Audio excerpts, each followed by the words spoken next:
بەناوی خوای بەخشندەی میهرەبان جەماوەری ستەم دیدەی کوردستان سڵاو بۆ ئێوەی بەڕێز و خۆشەویست.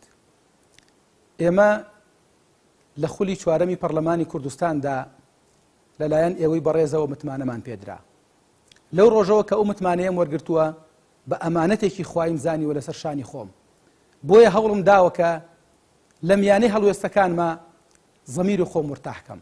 هەمیشە خۆم بە نوێنەرێکی ڕاستەقینەی ئێوە زانیوە لە هۆڵی پەرلەمان.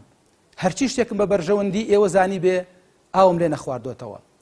هەمیشە و هەردەم دەنگێکی زوڵاڵ بووم لەناو هۆڵی پەرلەماندا بۆ داکۆکیکردن لە مافە ڕەواکانتان، بۆ داکۆکیکردن لە مافە شەرعیەکانتان، بۆ داکۆکیکردن لە مافە یاساییەکانتان. خۆشەویستان، خزمەتکردنی ئێوەی بەڕێز و خۆشەویست هەم بە ئەرکێکی گەورە دەزانم، هەم بە عیبادەتێک و پەرستشێکی گەورە دەزانم بۆ خۆی ڕەب العالەمین. عەزیزانی من، خۆشەویستانی من، کوردستانیانی خۆشەویست، گەندەڵکاران و ئەوانەی کە تا سەر ئێسقانیان لە بێدادی و لە زوڵم و ستەما چەقیوە، ئەوانە سەرزەوی و بنزەوی ئەم کوردستانیان داگیر کردو بۆ خۆیان. ئێمە شۆڕشێکمان بەرپا کردووە دژی ئەوان. ئەو شۆڕشە تاکو نیوەی هێناومانە. بۆ ئەوەی کە بەردەوام بێ پێویستیمان بە دەنگی ئێوە هەیە، تاوەکو دەنگەکانمان زۆڵالتر بێ.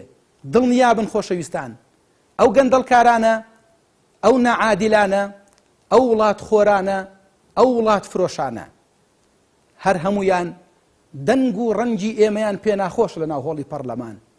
سیما و سەدای ئێمەیان پێ ناخۆش لە ناو هۆڵی پەرلەمان.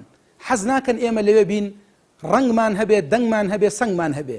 بەڵام بە دەنگەکانی ئێوە بەردەوام دەبین. پشت بەخوا چاوەڕێی هیممەتی ئێوەین، چاوەڕێی پشتیوانی ئێوەین. براتان دکتۆر هەورامان گەچێنەیی، پاڵێوراوی لیستی کۆمەڵی ئیسلامی ژمارە 194 بە ژمارە 10